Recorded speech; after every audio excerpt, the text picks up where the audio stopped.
বাংলা টেলিপাড়ায় বেশ কিছু এমন জুটি আছে যারা একই ধারাবাহিকে কাজ করবার মাধ্যমে সম্পর্কে জড়িয়েছেন এবং সেই প্রেম বিয়ের পিঁড়িতেও পৌঁছে গেছে।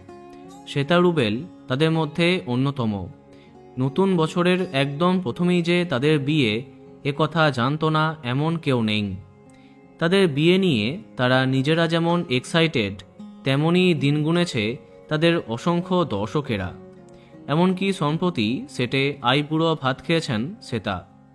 জোর কদমে চলছে বিয়ের তোড়জোড়।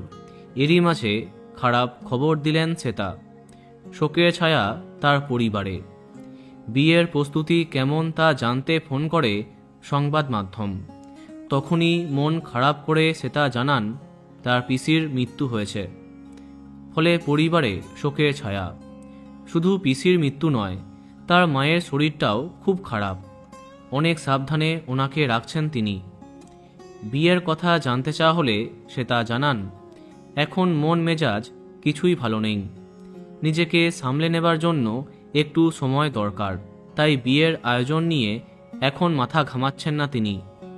আপাতত তার মা যাতে দ্রুত সুস্থ হয়ে ওঠেন সেই দিকেই সবার লক্ষ্য। বলা বাহুল্য তার পাশেই আছেন তার প্রেমিক হবু স্বামী রুবেল। আশা করি এই শোক কাটিয়ে উঠবেন শ্বেতা। বন্ধুরা, ভিডিওটি এইটুকুই। বাংলা বিনোদনের অন্যান্য আরও খবর পেতে সাবস্ক্রাইব কারেন্ট পজ। ধন্যবাদ।